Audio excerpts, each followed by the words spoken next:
many of you consider yourselves to be part of the aging population? Okay. How many of you are older today than you were yesterday? Yes, that's right. We are all part of the aging population. It's the one thing every human being on the planet has in common, without exception. But I bet when I said aging population, what you heard was older people. Aging is not a synonym for old. Aging is something that is about all of us. So now I want you to think about how old you are. Remember that number, and now think about how old you feel. Does it match your chronological age? Is it the same number?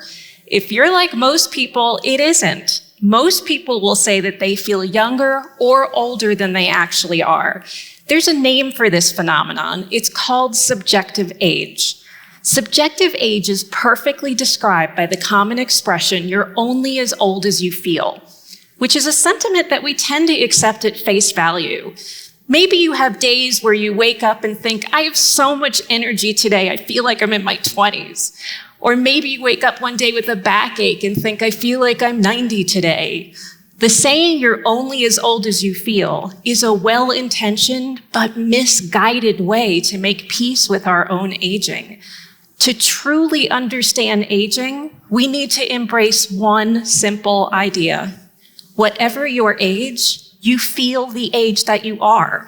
You just thought it would feel different than it actually does. 40 is not the new 30, 30 is not the new 20, and so on.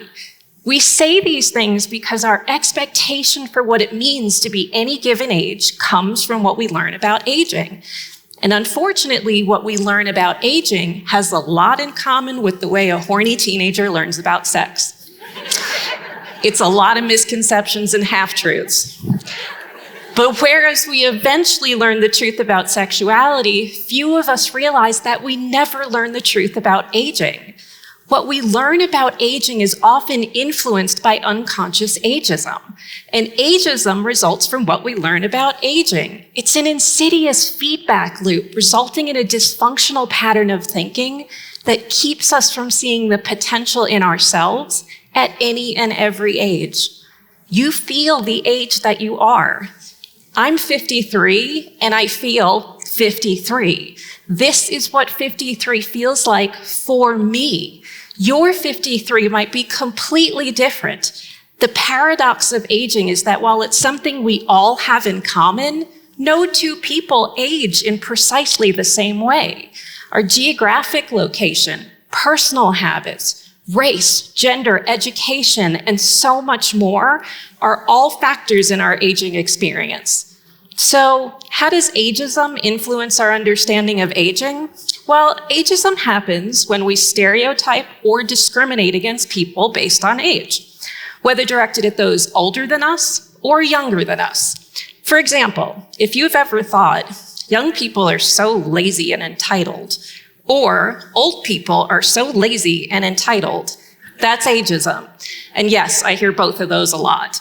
What about Janet is 75 and must have so much wisdom to share? I hate to tell you, but Janet's, you don't want advice from Janet. Being old doesn't magically grant you wisdom any more than being young magically makes you tech savvy.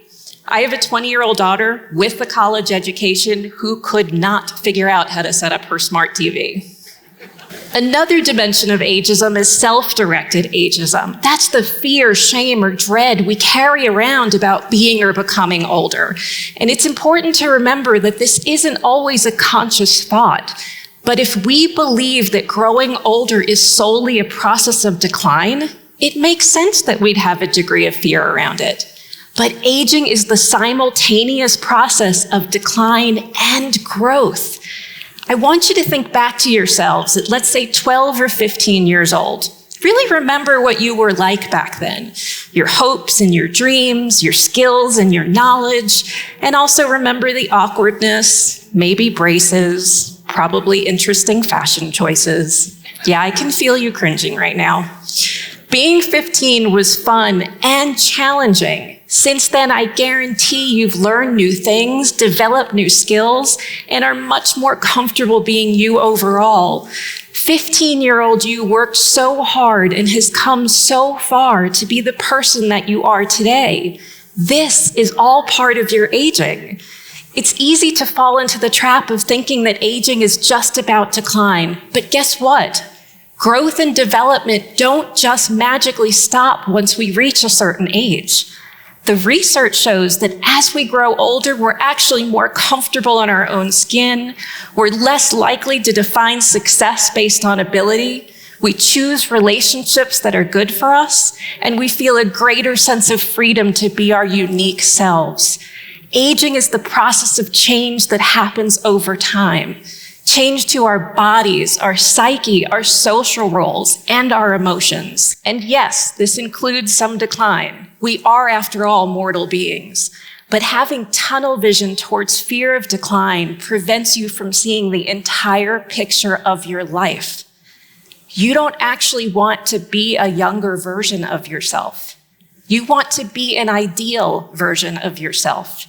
And you can choose to be at all ages and abilities.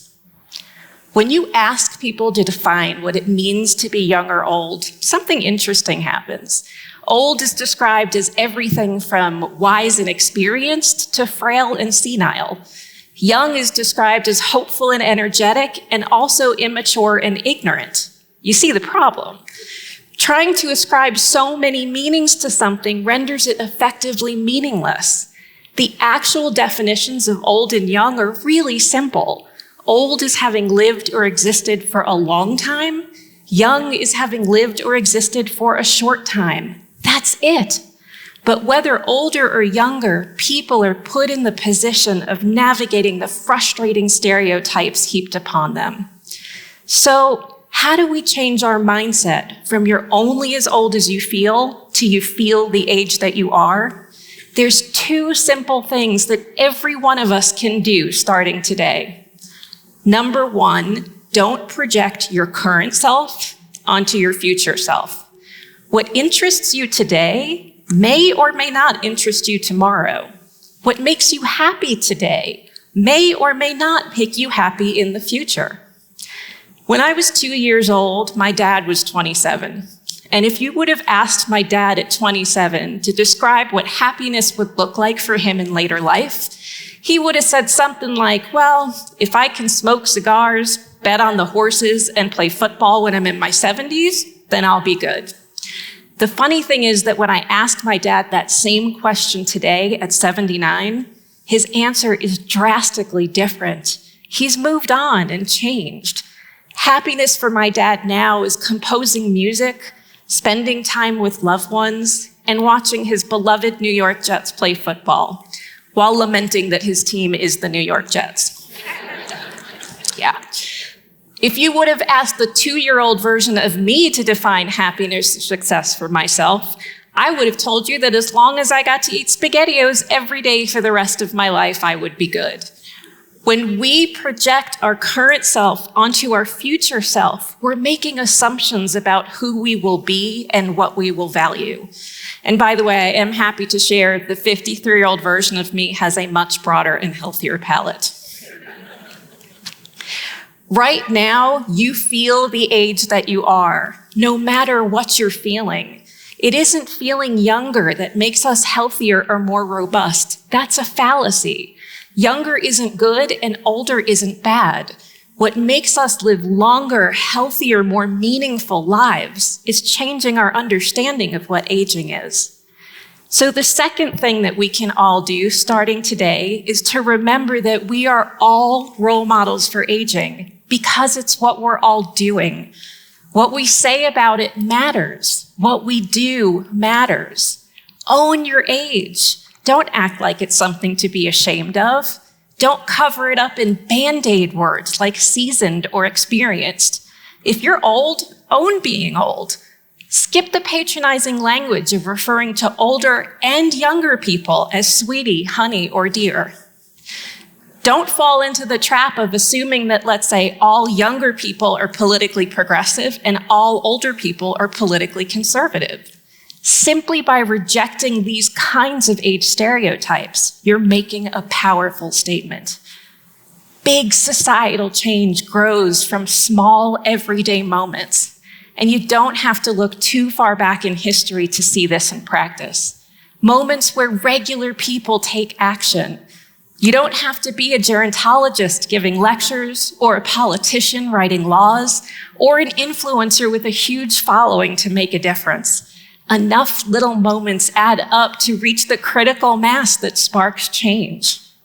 So, as I wrap up today, I'm going to leave you with a gentle nudge to help you feel the age that you are.